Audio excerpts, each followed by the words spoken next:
Hi, the Spooky Squad are here at the Ferryhouse Inn and we're going to be here for all night vigil and we're going to find out what it's all about, so be prepared.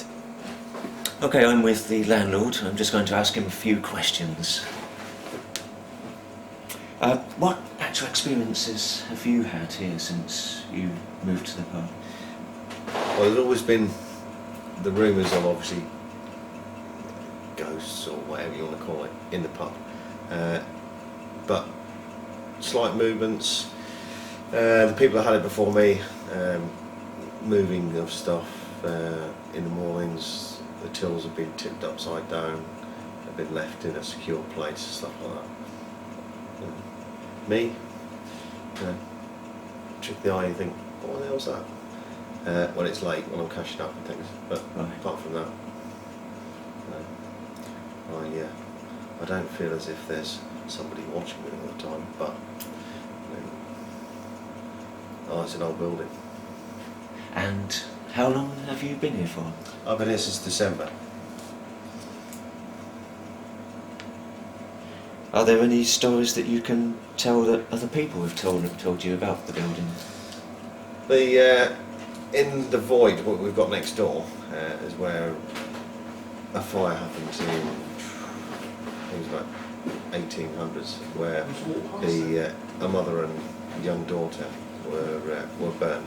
But obviously, over time it may have been embellished or whatever. But they say that obviously the mother and the daughter are still haunt these premises.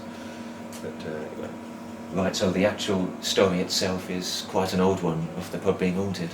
Oh, of course, yeah, because I mean the building it's been here since Christ, middle of the 1700s. When it first got put together. I mean the walls are about 6 foot thick. I mean it was built to last this place. Ah, yeah. Yes, it's certainly a lovely old pub. What do you consider the most active areas to be in terms of possible phenomena? Upstairs, really, but the void in next door. Upstairs, there's the room that's been converted, completely done, and the end room and corridor upstairs. Right. Would you say that members of your family are scared to go up there at night time? My daughter won't go upstairs, period, after it gets dark. That's it. She won't go up. The cleaner won't go into the toilets unless there's somebody with her. Not because, we're closed, not because there's anybody in there. She's like, I don't like it in there. She said, every time I go in there, the hair's standing on the back of her neck. She said, I hate going in there. And she doesn't like going upstairs, even in the day. But, And it's you, your wife, and your daughter. And how old is she? My daughter is 12. Right, okay. Right, well, we're going to be spending the next 4 hours or so here. So we'll see what happens tonight. Paul, thank you very much. No worries. Well, we're starting our tour of the pub here in the kitchen. Now, the story to this kitchen is that there were some plates that came falling off one of the counters here. So what I've done in looking for poltergeist activity is to place a trigger object. And so here we have our lovely glow-in-the-dark alien. That's going to be one of 4 trigger objects that we have today in the pub. Okay, let's move on now and I'll take you through the different areas that we'll be dealing with. Here we have the restaurant. No activity has been measured here, so this is not one room that we will be spending much time in. Hopefully there are lots better places in store tonight. We're now going upstairs, and it's here at the bottom of the staircase where apparently tills were knocked from the bottom step there down onto the floor. Now bearing in mind that these would have been pretty heavy, that's very strange indeed. So here again we have a trigger object. We'll see if that's moved at any point tonight. I'll go up the steps.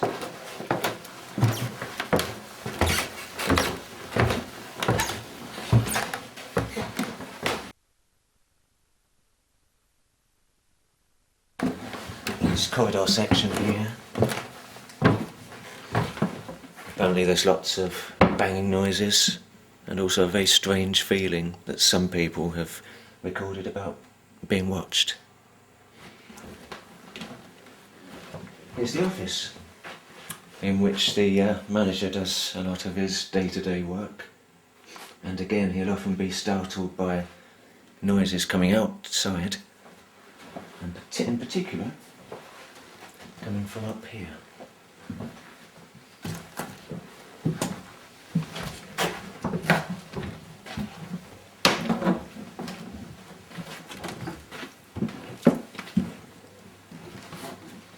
Well, here we are at what is regarded as being the epicentre of all the activity. This is the north end, and the story goes that next door, just beyond that wall, there was a fire. We're not quite sure when, but possibly sometime in the 1800s. And after that, the pub is said to have been haunted. In this fire, a lady and her daughter both perished. And so that's how we've come about to get to these this folklore, these legends, myths, whatever you'd like to call them. Two trigger objects here. First being a dice, and I'll just check to see what number it's on. Number 3. And secondly,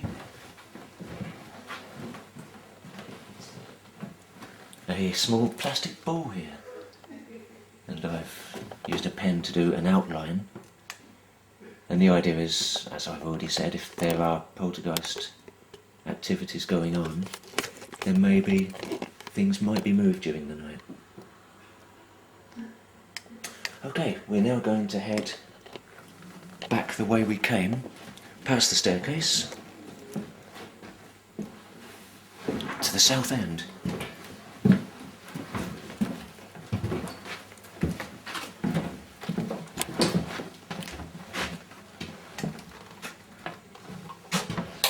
Sorry guys, mind your eyes. Should have said that before turning the light on really, shouldn't I?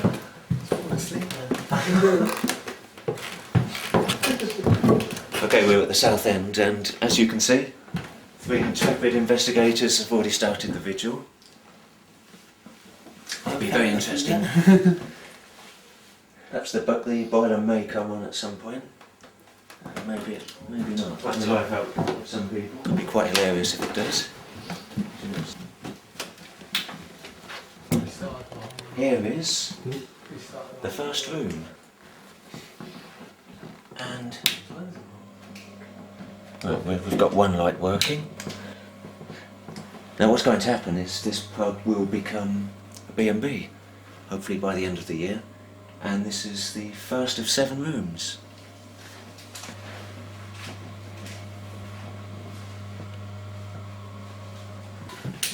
And here we're calling this the new room, because it's the newest. All they have to do is put a bit of furniture in here, and then that will be the second of 7 rooms for their new B&B. Now, like the other room, not much activity has been sensed here, but it will be very interesting to see if people can pick up on that. Okay, that completes our tour of the pub, and so now we're going to get down to the business of the vigil.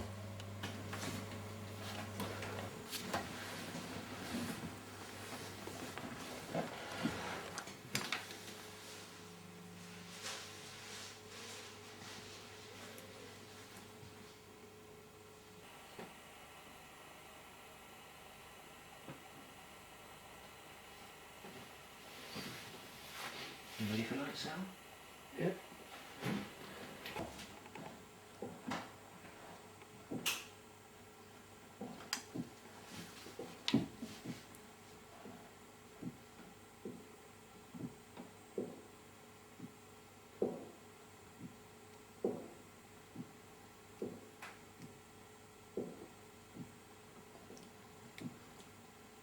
What's that?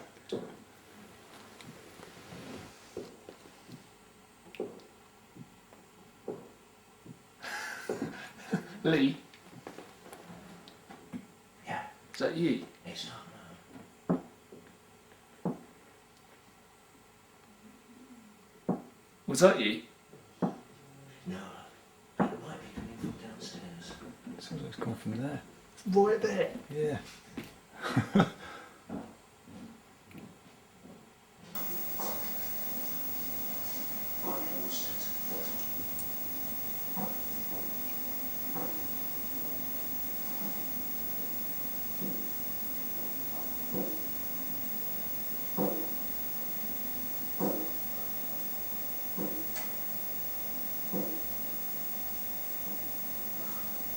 It was weird, wasn't it? Yeah.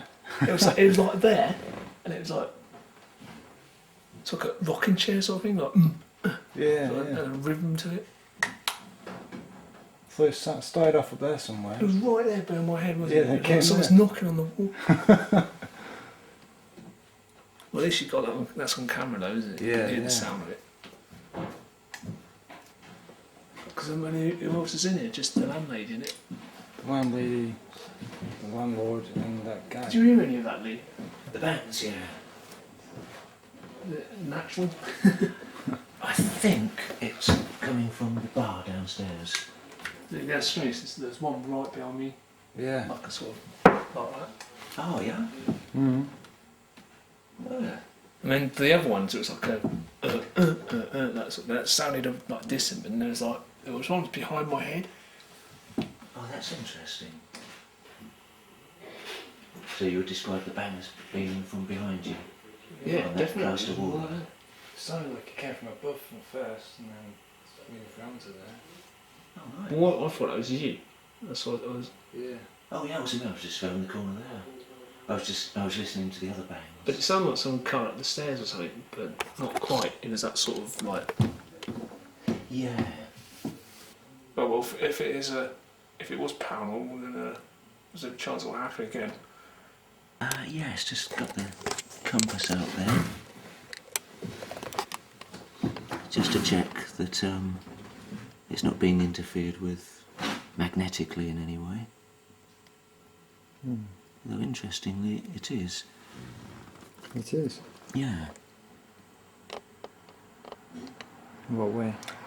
It's pointing this here at the top, the green part of the arrow. That's supposed to show north. Now downstairs in the bar, it was pointing that way, north. Whereas now it's pointing this way. That's certainly a strange one. And in fact, having moved it 2 feet down, the compass point's changed by quite a few degrees. We can keep an eye on this, on the compass point.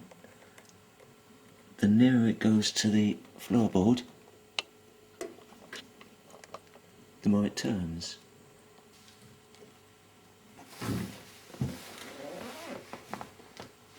Oh yeah, the needle's changed even more now.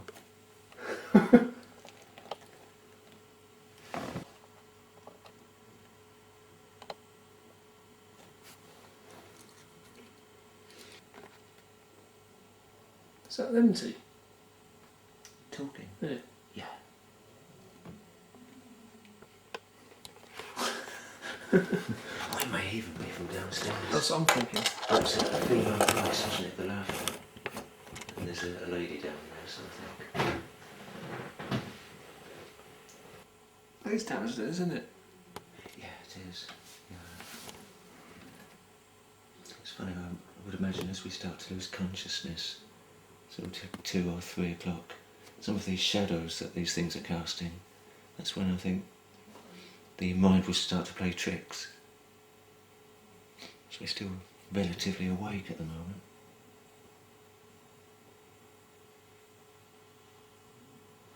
The thing I'm most interested in is the cold spot. Oh, yeah. I mean, with it being quite warm up here, I mean, if you do find a cold spot, then that would sort of like be even more sort of More unusual. significant, yeah.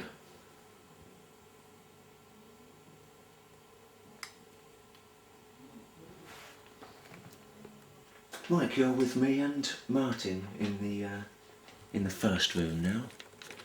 First room. Yeah, down the other end, Oh. on the right. What, the bed? That's it, yeah. Nice. Yes, that could be a good night. And you're with Chris in the kitchen. Hey. Hey. Is that downstairs? Yeah.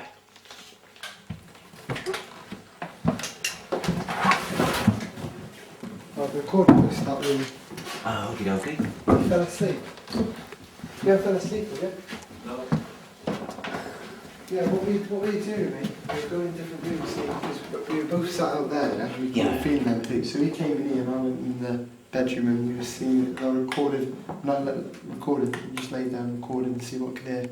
Oh, lovely, okie dokie then. So I've got something on there for you. But we had tapping noises before. That's why we ran in here. Yeah, that's why we ran in here. Was it then downstairs, eh? Yeah, I went onto the corridor and I thought it was coming from the bar. Could it be? Yeah. Possibly I because mean, of there's city like drainers. one tap was sort of right behind my head, but then it's, It was right behind your head, that would have been on that wall there. yeah. We are in the kitchen of the Ferryhouse Inn. As they say, they said they heard strange noises coming from the kitchen, but the strange noises could be the refrigerators in the back. But we sure we will find out.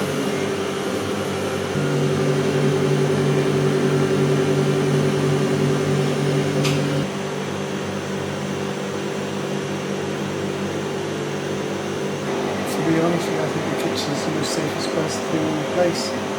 In the pub.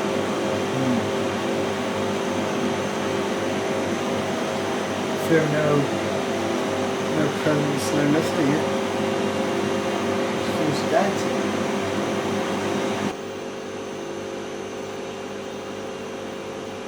It's cooler in this bit, Chris. It's feel cooler in here too. It does. Cool, yeah.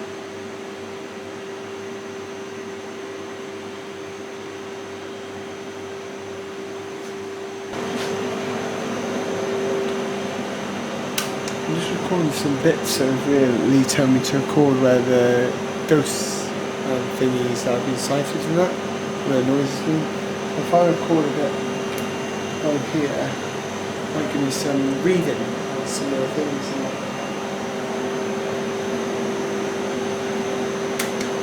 Check that out later tomorrow, you know.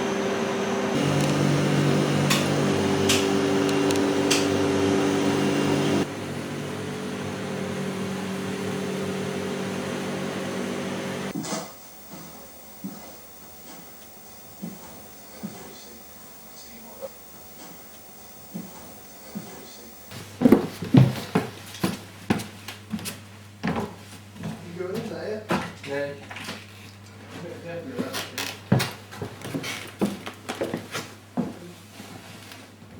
You okay there, Martin? Can you do a favour, hold the torch? Yeah.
Fine.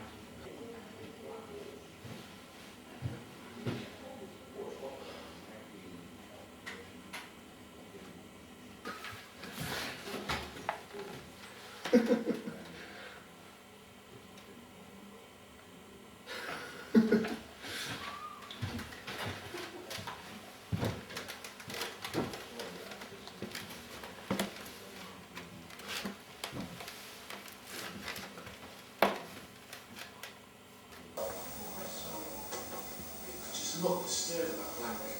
Disturbed about blanket. Now I can see the green light from here. Disturbed about blanket. Now I can see the green light from here. Ah. You and Mike and Martin, the North End. And I'm with John in here. Come on, mate. No, no. This office doesn't go back very far.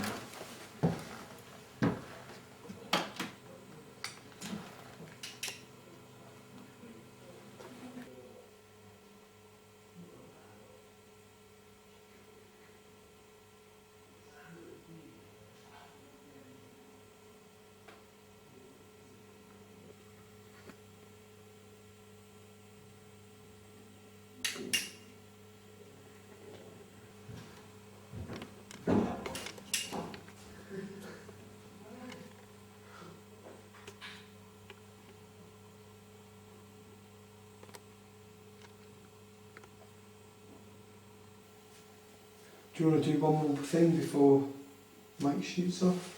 Well, have to, yeah, well, we can certainly stop, yeah. Yeah, not quite a person. Got 25 minutes. That's where I was shooting.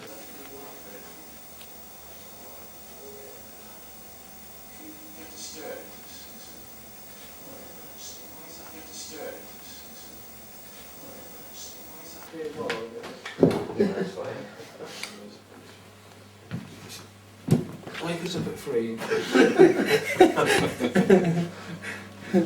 Yeah, you got 25 minutes. I was there, I was nearly dozing off with the cap.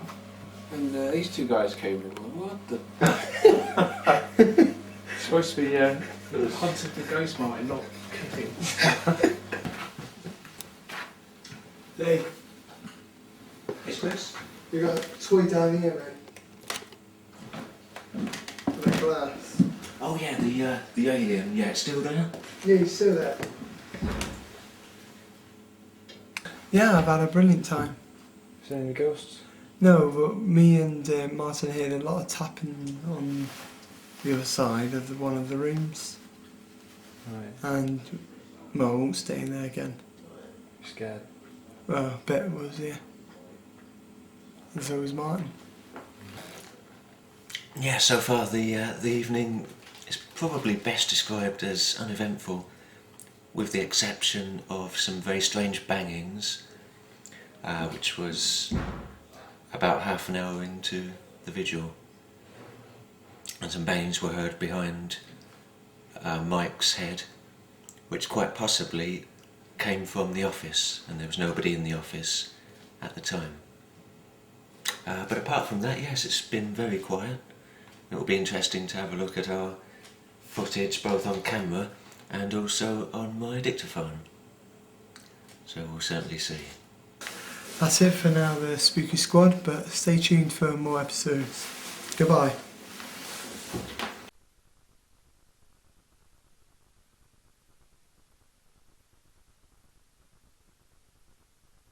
Woo!